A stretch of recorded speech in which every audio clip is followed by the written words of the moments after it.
Mesdames et messieurs, bonjour à toutes et à tous, bienvenue dans cette nouvelle vidéo de la formation CCNA 200%1. Un plaisir de vous retrouver dans cette nouvelle vidéo théorique dans laquelle on va entamer la suite du Dynamic ARP Inspection. Alors, pour les personnes qui n'ont pas encore vu les deux vidéos précédentes concernant le Dynamic ARP Inspection, là je vous invite vitement à revenir parce que c'est une partie dans laquelle j'avais défini c'est quoi le ARP. Notamment ces requêtes, et puis en fait on avait simulé des attaques de type ARP spoofing et ARP poisoning. ARP spoofing ou bien ARP poisoning, pour moi c'est deux termes en fait qui signifient la même chose et la même target. Et puis en fait grâce à ça en fait on a pu créer c'est ce qu'on appelle le main and the middle attack. Ok, très très bien. Alors, le Dynamic ARP Inspection ou bien le DI, chaque lettre en fait ça signifie donc un mot, donc le D c'est pour le dynamique, et puis en fait on a le A c'est pour ARP et le I c'est pour Inspection. Très bien. D'accord. Alors, le DI ou bien le Dynamic ARP Inspection, et comme j'ai déjà expliqué avant, il utilise ce qu'on appelle le DHP Snooping. Donc le DHP Snooping, principalement la table binding. Alors, la table binding table. Ok.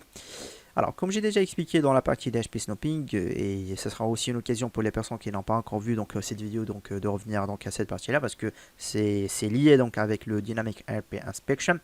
Le DI, il utilise cette table-là, donc la table du DHP Snooping, pour vérifier qu'une adresse MAC a bien obtenu son IP via le serveur DHCP Trusted. Je m'explique, et comme j'ai déjà expliqué dans le DHCP Snooping, c'est qu'en fait on trust une interface, et lorsqu'en fait on trust une interface, cette interface il va pouvoir analyser tous les messages du DHCP Message.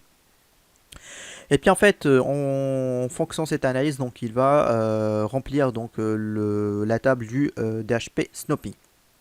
Pour dire que, par exemple, une telle adresse MAC avec une telle adresse IP, dans ce cas-là, en fait, il est joignable avec le port, par exemple, gigabit 10/1 bien gigabit 10/2. Ok.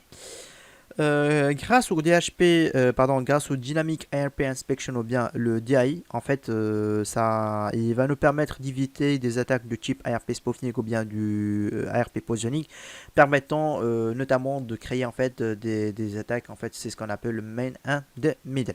Ok. Donc, on va voir un peu ça dans le prochain diapo, comment ça marche. Hop, donc j'efface ça.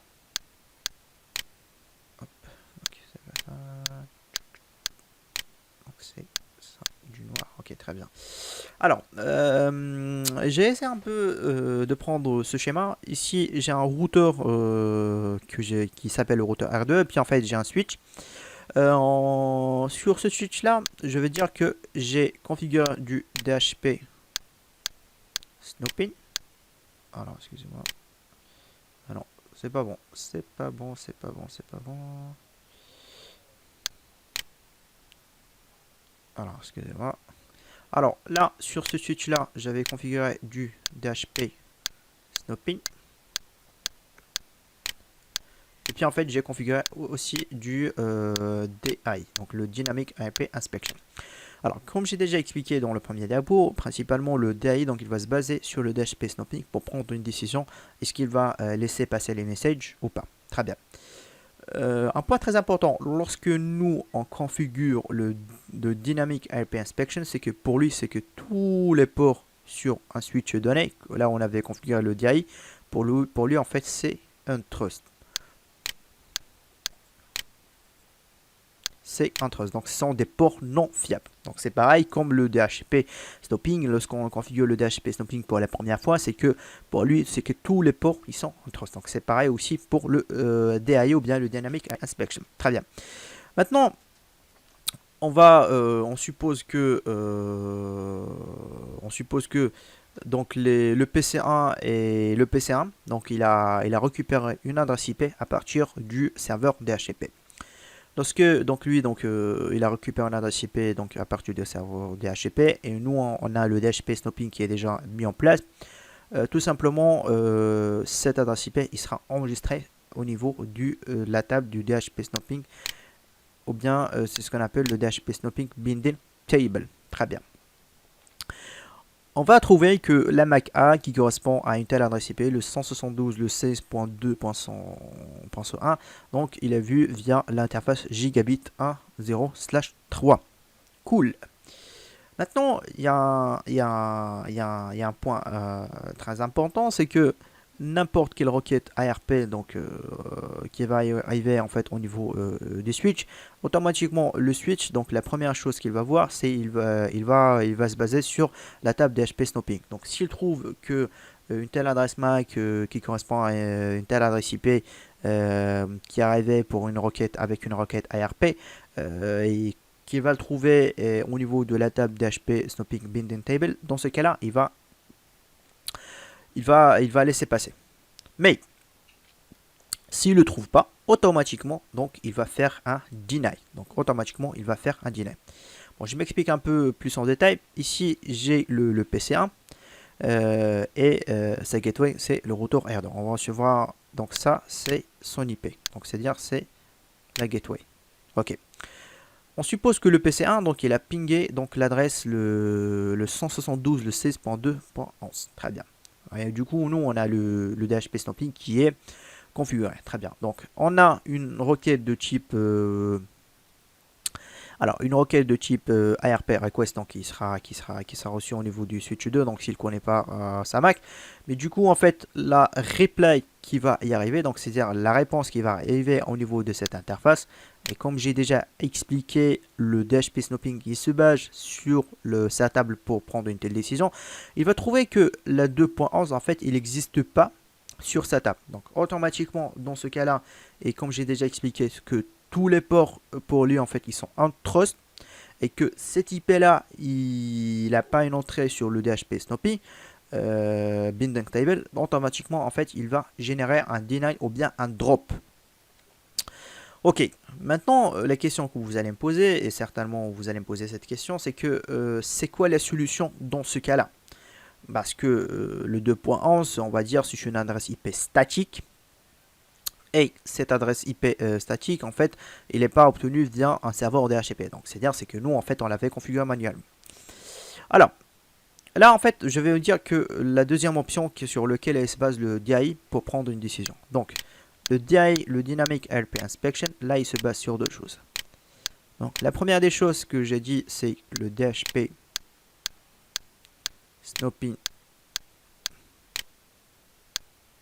Binding Table. Sinon, la deuxième option, en fait, sur laquelle va se baser, c'est ce qu'on appelle le ARP ACL.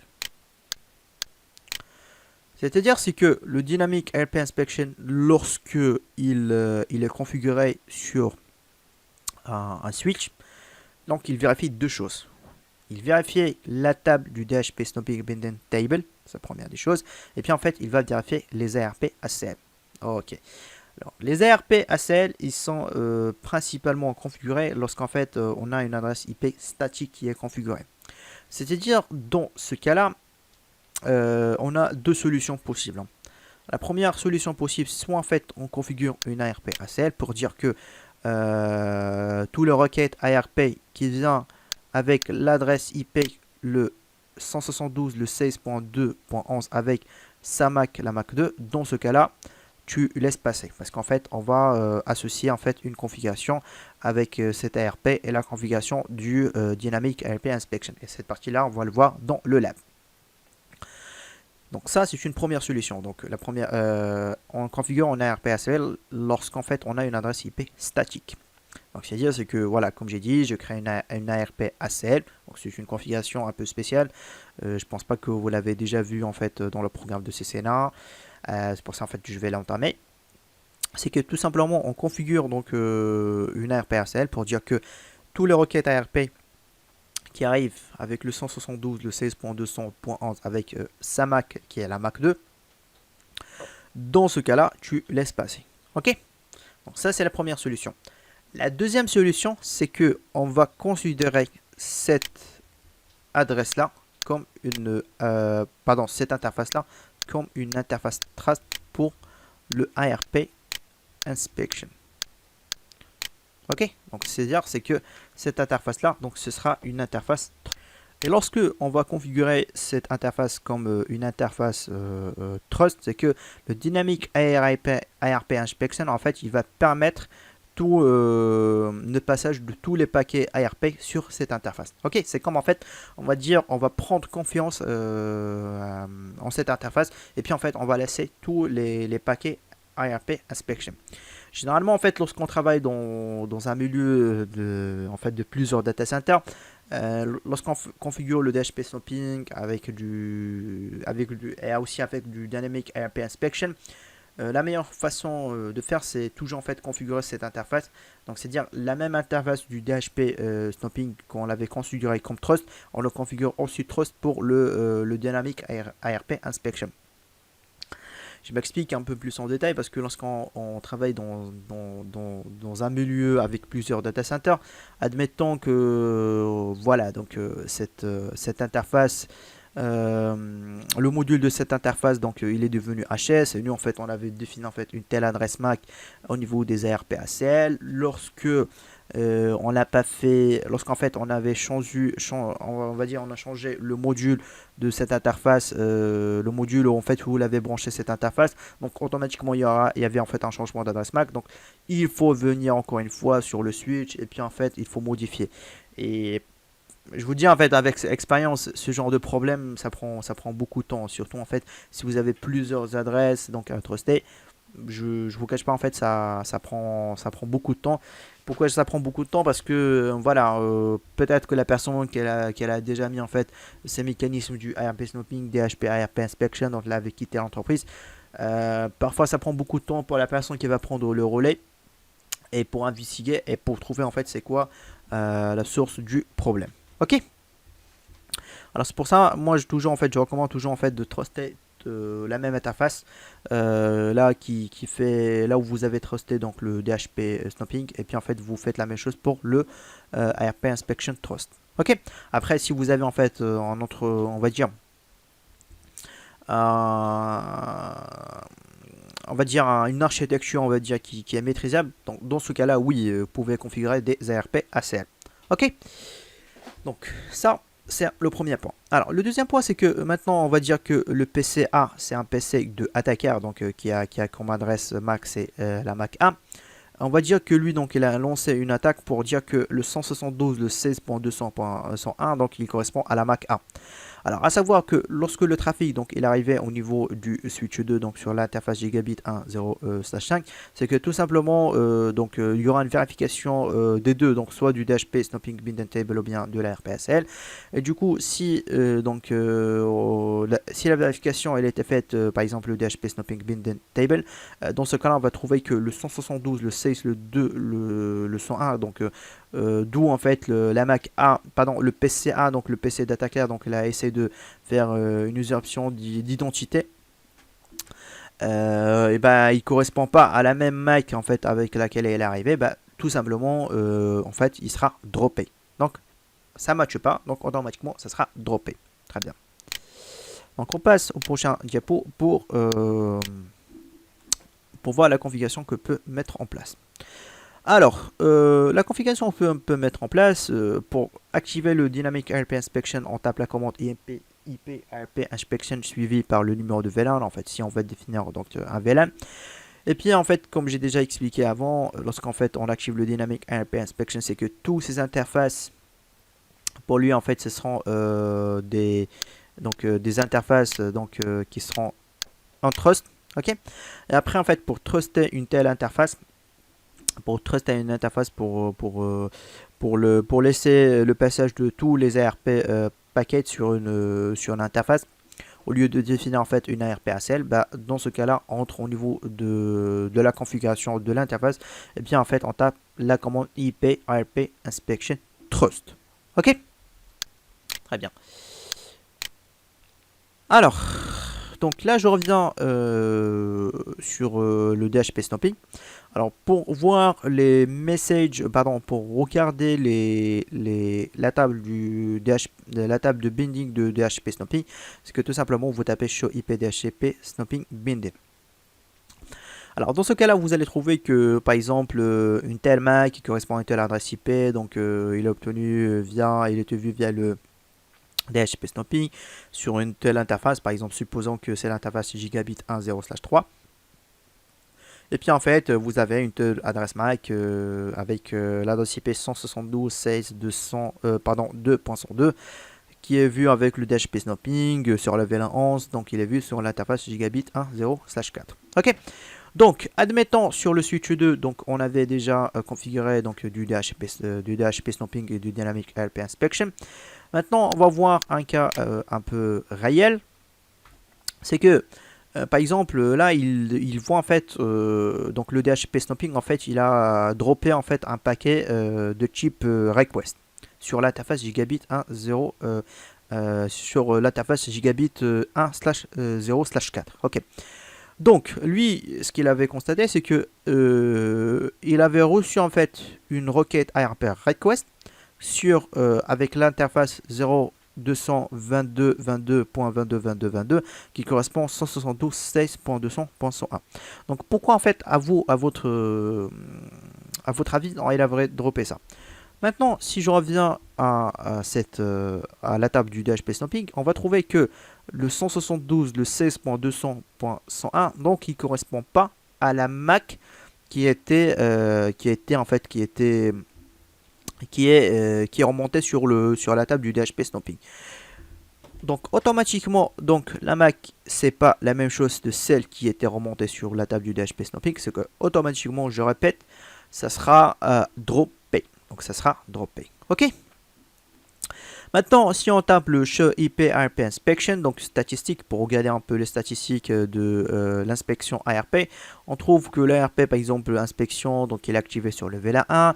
On a trouvé en fait qu'il y avait 59 requêtes qui ont été forwardées. Et puis voilà, donc le nombre des drops par rapport à ce mécanisme de Dynamic ARP Inspection, en fait, ils étaient 17. Et puis en fait, le DHCP Drops, donc c'était la même chose, c'était 17.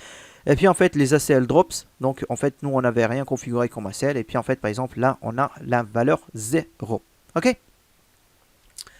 Alors comme j'ai déjà dit, vu qu'en fait le Dynamic ARP Inspection is based sur le DHCP Snapping, bah, dans ce cas là on va dire que voilà, donc il y avait les nombres des drops qui sont ici, donc le 17, donc ça peut avoir que c'est la même valeur qui va rester ici sur le DHCP drops. Ok.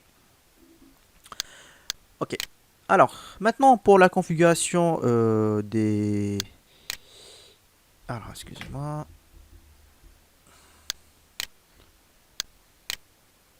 Donc excusez-moi, donc j'ai remonté un peu l'image. Alors par exemple, c'est comme le DHCP Snapping, on peut limiter les nombres des requêtes par seconde. Pour les requêtes ARP au niveau d'une interface en vue d'éviter donc on va dire des attaques de type DOS, donc le Deny of Service. Alors par exemple ici on avait défini donc pour définir donc les nombres de requêtes par seconde, c'est que lorsqu'on rentre au niveau d'une interface donc gigabit par exemple Ethernet 1.0/2, on tape la commande juste IP ARP Inspection Limit Rate 8. Donc c'est à dire c'est que j'ai limite 8 paquets par seconde. Ok, 8 paquets par seconde. Très bien. Par défaut, lorsqu'en fait on fait pas cette limitation pour les ARP, donc surtout en fait pour les ARP, en fait c'est que ça. Alors la valeur par défaut c'est 15 messages. En fait on a la valeur par défaut c'est que le rate, c'est-à-dire c'est 15 messages par seconde. Ok. Sur une rafale on va dire d'une seconde.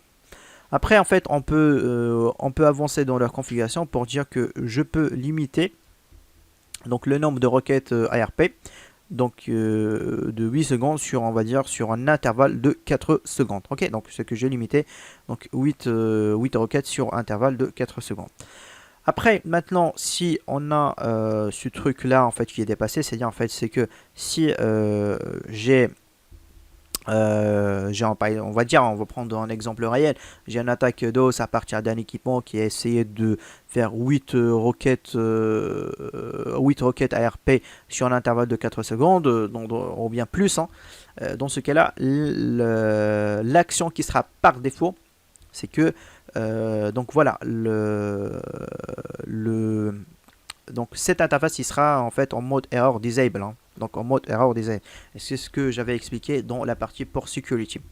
Maintenant, pour faire un recovery automatique de lorsqu'en fait c'est dû à ça, c'est qu'en fait on tape la commande par exemple error disable recovery cause ARP inspection.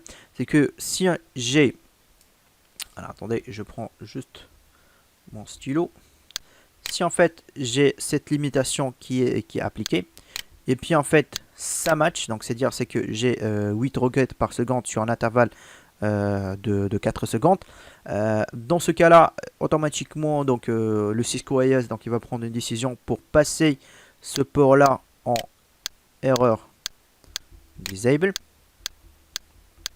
Donc c'est-à-dire en fait il va chuter donc l'interface. Et puis pour que nous en fait on n'intervient pas et que il y aura une reprise automatique au niveau de ce port là en fait lorsque cette règle là ça match, c'est qu'on va taper on va dire pour qu'il le port donc il revient à son statut normal ou bien que se réactive. Donc il faut qu'on tape en fait cette commande, c'est qu'on va dire error disable recovery cause ARP inspection. Ok, donc là en fait il y aura un recovery sur le port. Donc qu'en fait c'est dû à l'ARP inspection via cette règle là qu'on avait définie sur une intervalle de 30 secondes. Ok, donc ça en fait j'ai déjà expliqué, donc je voudrais pas revenir, je suis désolé. Donc je répète, c'est que si cette règle là donc il match, donc automatiquement donc le port il passe en error disable. Lorsque vous allez voir un show interface sur gigabit 10/3, donc vous allez voir en statut error disable, note administratively down, donc c'est à dire c'est pas administrativement il était désactivé, mais c'est plus en fait error disable. Mais pour éviter ce genre de problématique, pour réactiver le port automatiquement lorsqu'en fait c'est dû à cette règle là de ARP inspection, c'est qu'on peut le réactiver. Et puis en fait la commande c'est error disable recovery cause ARP inspection, et puis en fait on va sur un intervalle de 30 secondes. Ok, donc c'est à dire que ce port là il sera pas joignable sur 30 secondes et après en fait il va revenir à son statut normal. Voilà, donc j'espère que le Dynamic ARP Inspection au niveau théorie, donc c'est clair pour vous. Donc dans la prochaine vidéo, on va essayer de voir un peu plus en détail donc la configuration que peut nous mettre, qu'on peut mettre en place sur donc sur un switch Cisco. Et puis en fait, on va voir qu'en fait comment on peut contourner les problématiques lorsque on a par exemple des adresses statiques qui sont configurées donc au lieu que soit récupérées par un serveur à partir d'un serveur DHCP. Je vous dis merci à toutes et à tous pour votre suivi et je vous dis à la prochaine vidéo. Merci.